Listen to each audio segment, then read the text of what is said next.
My father had 93 years, but it seemed short.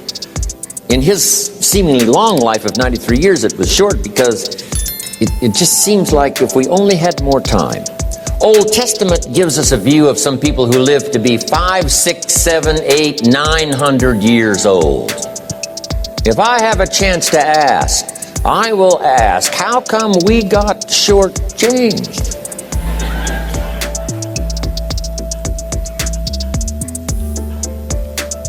Wouldn't that be a good question if you had a chance to ask? Imagine 7, 8, 900 years to watch generation after generation after generation after generation stay healthy and well. I mean, you gotta be healthy to make it to 900. You gotta take your vitamins.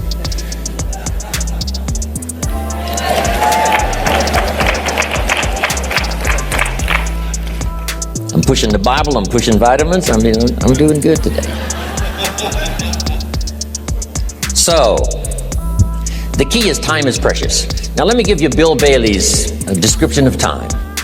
Life is not just the passing of time. Life is not just the passing of time. Life is a collection of experiences, their frequency,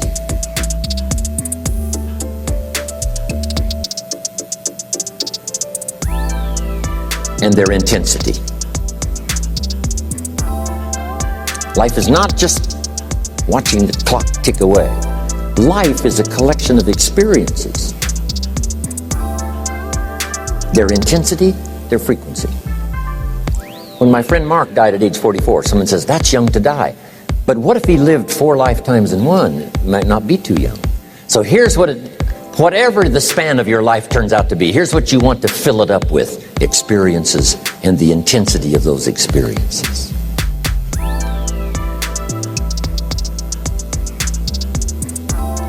But now let's talk about the management of time. Here's one of the best ones. We covered earlier. When should you start building this hotel? Answer: as soon as you have it finished. Now jot this one down on time management. When should you start the day? As soon as you have it finished. Plan the day the best you can, leaving plenty of room for improvising and surprises and all the stuff that happens during the course of the day. But if you've planned a good, productive day, now you start that day, you can't believe how much more valuable your time will be. Don't start the day until you have it finished. Now here's the next one. Don't start the week until you've had it finished. Now to lay out a week is a pretty good challenge. Next, don't start the month until you have it finished.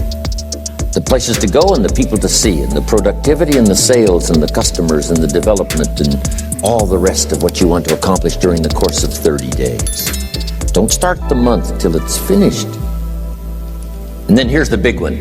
This is really challenging. Don't start the year until you have it finished. To the best of your ability. It can't be finished like minute by minute.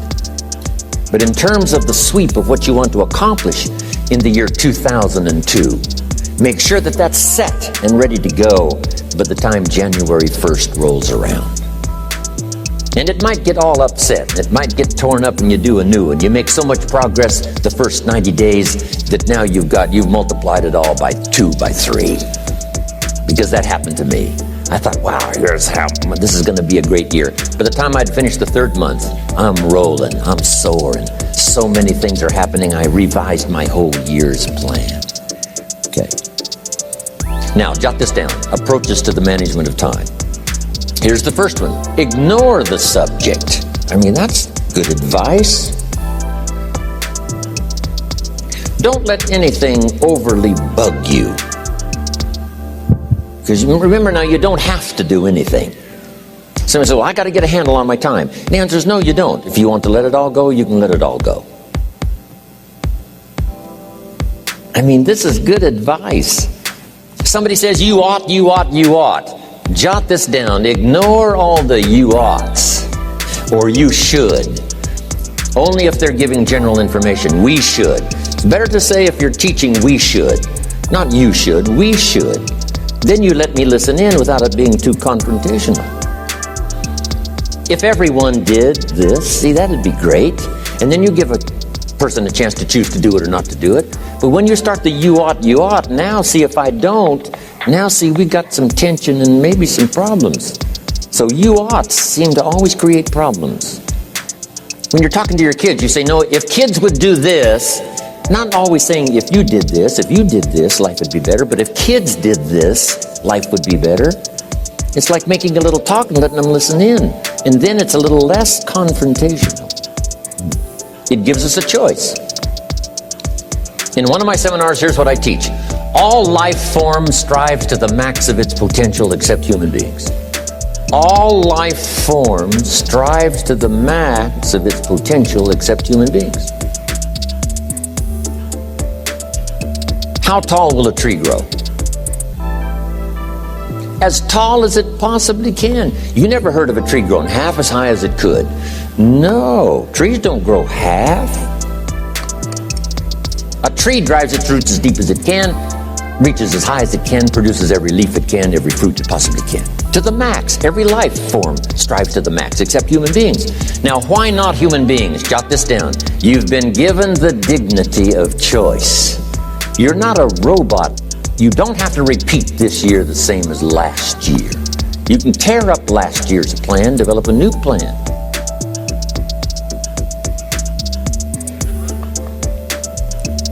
So, the dignity of being a human being. Now, here's the choice on being a human being. To be part of all we were meant to be, or to be all. To strive for all, or half, or part, or some. The choice is up to you. To develop one skill or 10 skills. Someone says, well, I'd be happy with just one more language. Well, some say, hey, I'm going to learn 6 or 7. And this is all a matter of choice. And when someone says, no, you ought to learn 4, you got to resist all that. Because this is personal dignity. And you don't want to destroy someone's dignity by doing all the oughts, and then they feel reluctant to do it. Now we've got problems. So if you want to, just ignore this subject on time management. Now here's the next one. Step down to something easier.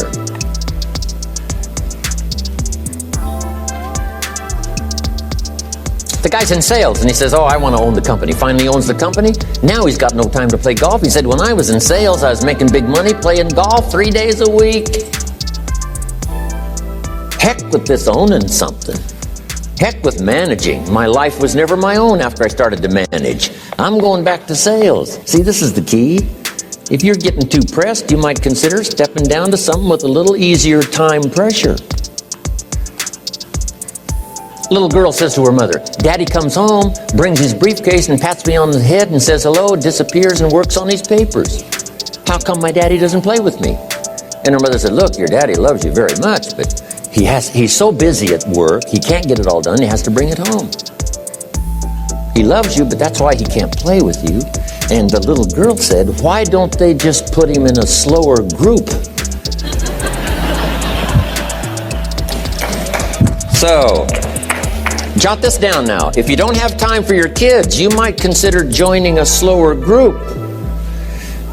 Remember when I said some things I went for cost me too much? So reconsider.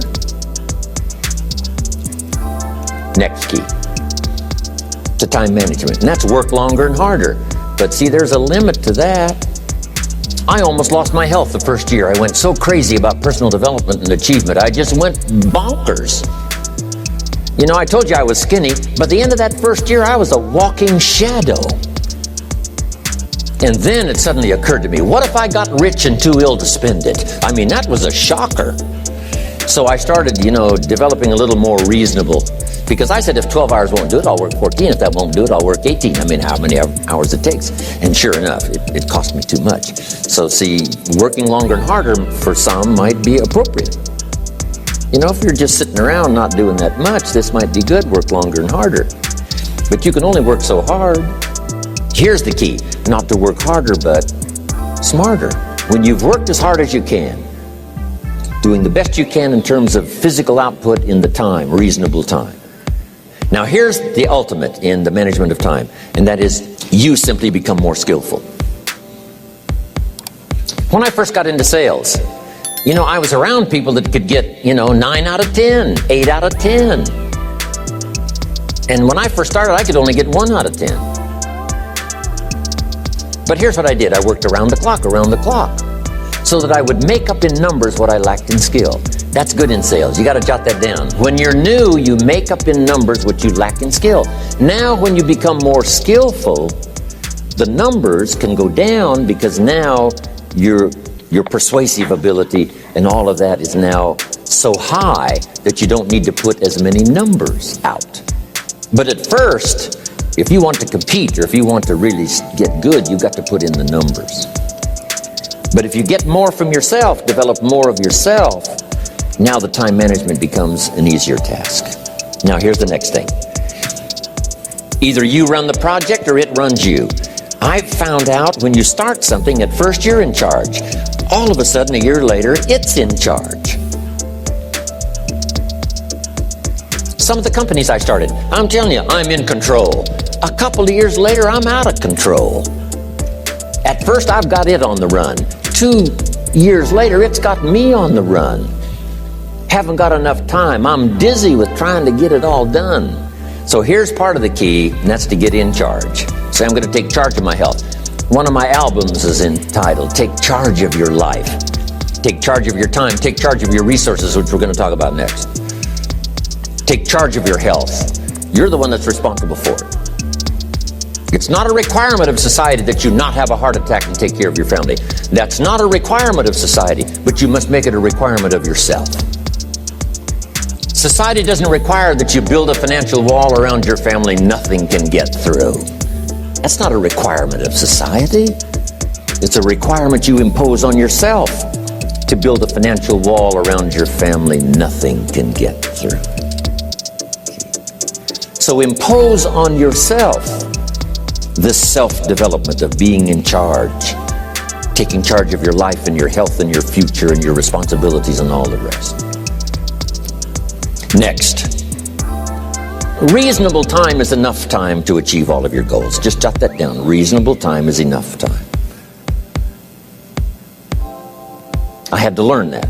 Reasonable time is enough time. Here's why. It's not the hours you put in, it's what you put in the hours. If you start depositing greater ideas into the hours you've got later than now, I'm telling you later, you can't believe the productivity that will flow. The ideas you can't think of now, a year from now, they'll start to flow.